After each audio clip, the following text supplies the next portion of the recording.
I'm just sitting here by myself in my kitchen. Or it's not my kitchen, but my dining room, right? And I'm trying to... The reason I'm doing this stream is because A, I don't want to go to sleep. B, I looked on Twitch and I was looking for, something political that was interesting. And I was having a really hard time finding anything for myself tonight. And I will admit that, look, I'm not a social democrat. I'm not a democratic socialist. I'm not in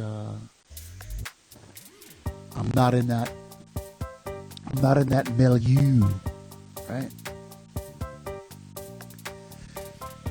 So, and I'm not, earlier there was a question about, do I like Bernie Sanders? Well, it's not about whether I like him or not.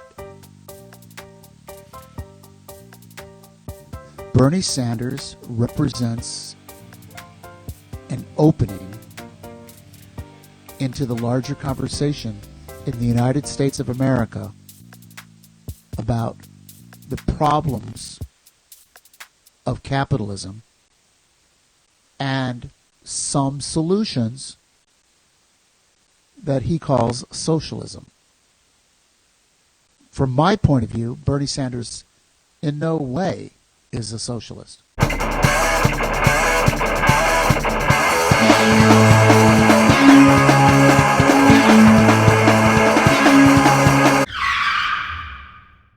From my point of view, Bernie Sanders in no way is a socialist. He's just not. But that's okay. He's starting the conversation. He's opening up the door. And I think this is probably what bothers the ruling class more than anything. The ruling class in this country does not want the door to be opened. They don't want to see a crack in the wall. They don't want to see the door just a little bit open. They don't want to do anything that would cost them a little bit in their profits. Hold on a second. Let me Key Largo. More. What is this? What was that guy's name? A World Without Bogart. Let me see if I can find this. Ah, my God. So, this is it. He knows what he wants. Yeah, sorry. Let me go on a little bit here. This is what the capitalists say, just want more. They want more, they want more, they want more. They'll never be okay with less than more. And so somebody like Bernie Sanders, they're not afraid of him personally, but they're afraid that he will start a movement. And if the movement gets a little bit, they get some crumbs, they get more crumbs, they get a little crust, they get a little teeny piece, right? They're afraid, the ruling class, the billionaires and the killionaires. Yeah, billionaires and killionaires. They're afraid that those people are afraid that if they have to give up a little bit, that will open the doors for, an actual revolution where we will literally make it impossible for billionaires to exist and deca-billionaires to exist.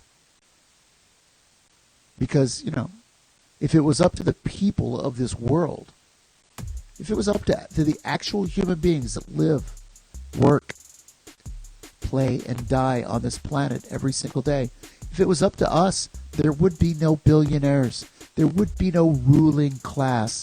We would have a classless society.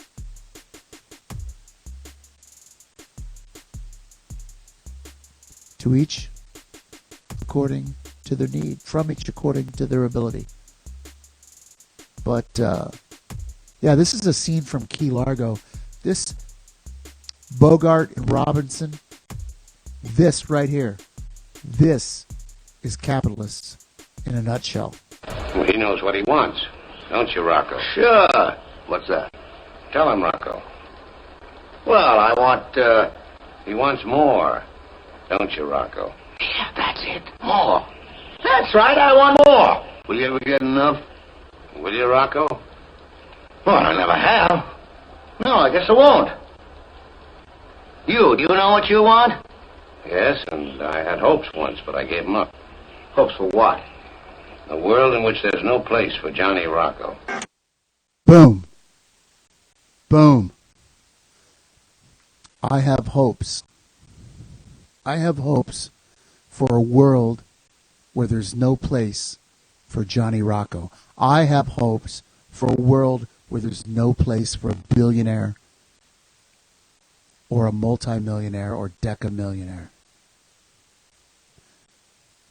I have hopes for that. Now, to be fair, this scene doesn't exactly get it, because he says he gave up his hopes.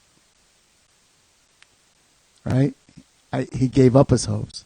I still have revolutionary optimism. I have revolutionary optimism. I think that there will be a world in the future that doesn't have billionaires. I think there will be a world that is a classless society. Eventually, there will be a world that is classless and non-hierarchical. Eventually. You know, not in my lifetime, probably not in your lifetime. But here, I want to play this. Just for the record, I'm a member of the Workers' World Party. This podcast, this stream, this channel, is not an official Workers' World thing. This is just something I want to do. But this is my party. This is like I spend all my free time doing party work. And this is Larry Holmes. Larry Holmes is the first Secretariat of Workers' World. And so if you want to kind of know where I'm coming from, why I'm not all that interested in the electoral process for the same reasons other people are interested. I'm interested in them, but for different reasons. Larry probably will give a really good breakdown in 3.5 minutes of what's happening here. Good afternoon, comrades. With our many differences, I'm sure we still should call each other comrades. My name is Larry Holmes. I'm the first Secretary of Workers' World Party. An FBI document on Reds in the U.S. in the 1970s during the whole COINTELPRO thing described Workers' World as a quote-unquote hardline communist organization, quote-unquote dedicated to world revolution. We have no quarrel with that description. We are stubbornly anti-imperialist, militantly anti-racist. We are oriented toward the workers and the oppressed. We think that they change history. We are fiercely internationalists. And all of these things pose no problem to our tremendous work in coalitions and mass work. As a matter of fact, we consider our politics an asset. A few hours ago, I was participating in and speaking at a fairly sizable, a decent-sized rally of postal workers and supporters, demanding no post office closings and no layoffs of the postal workers.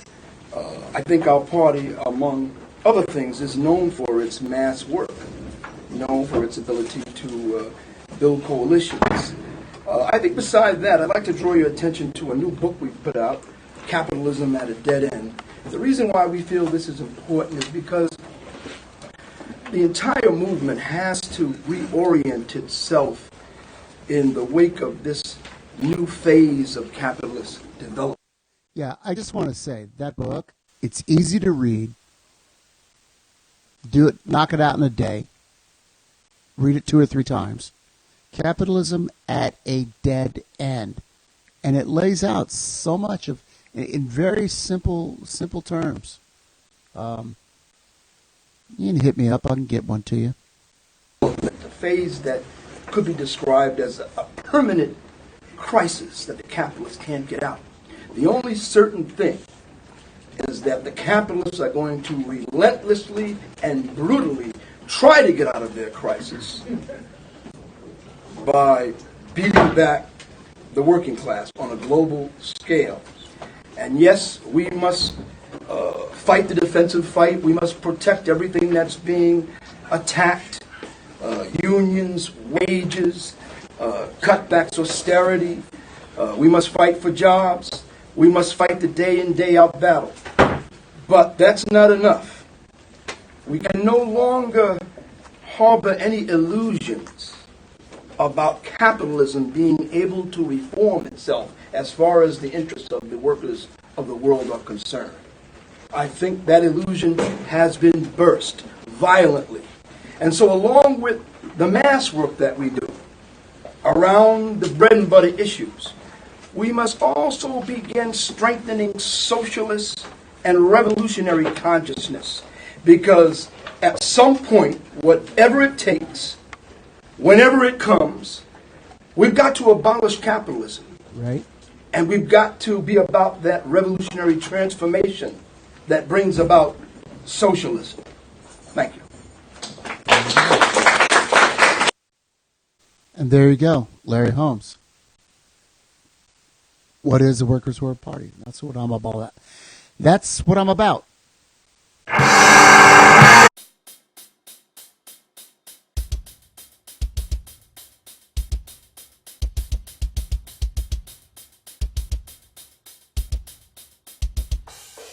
All that we've achieved thus far was accomplished on collectivized power, but there's an age-old scheme to deceive us all that those capitalists won't ever fall. That's a lie.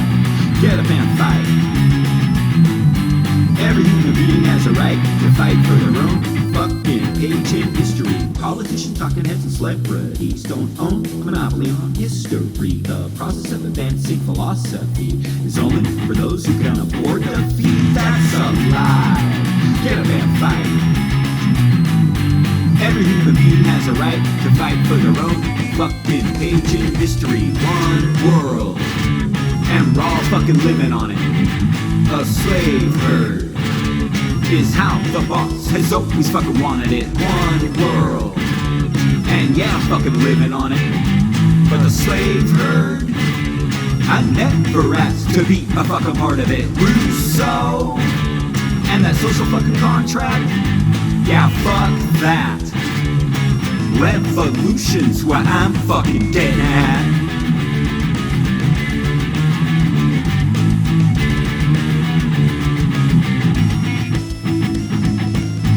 Socratic is a human disposition. Rich and poor alike have a right to that shit. Tearing apart the status quo is a long tradition from thinking fucking people all over the planet. Every fucking word of human understanding's been scrawled on pages and is waiting for you. Arrested, ingested, know what's really true, and minimize their stranglehold on you. There's a centuries-old hierarchical scheme that grinds down hard on your dignity, feverishly feeding us complacency as the only way to ever be free. That's a lie. Get up and fight. Every human being has a right to fight for their own fucking page in history. One world, and we're all fucking living on it. A slave herd is how the boss has always fucking wanted it. One world, and yeah, I'm fucking living on it. But the slave herd, I never asked to be a fucking part of it. Rousseau, and that social fucking contract, yeah, fuck that. Revolution's what I'm fucking getting at.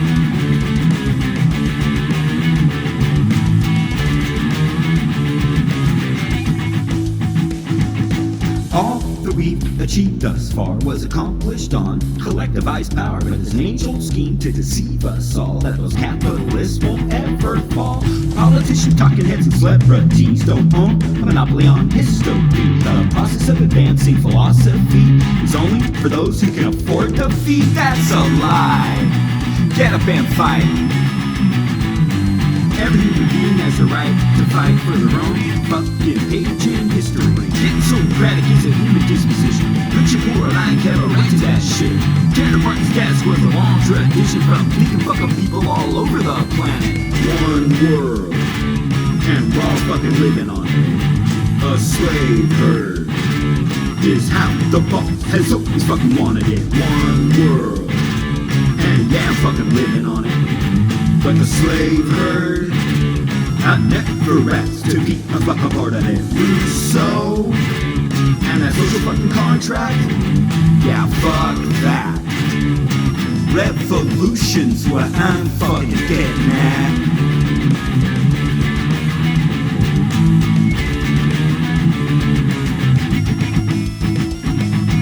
Your life's your life. Take it and do with it what you can. But revolution's what I'm fucking getting at.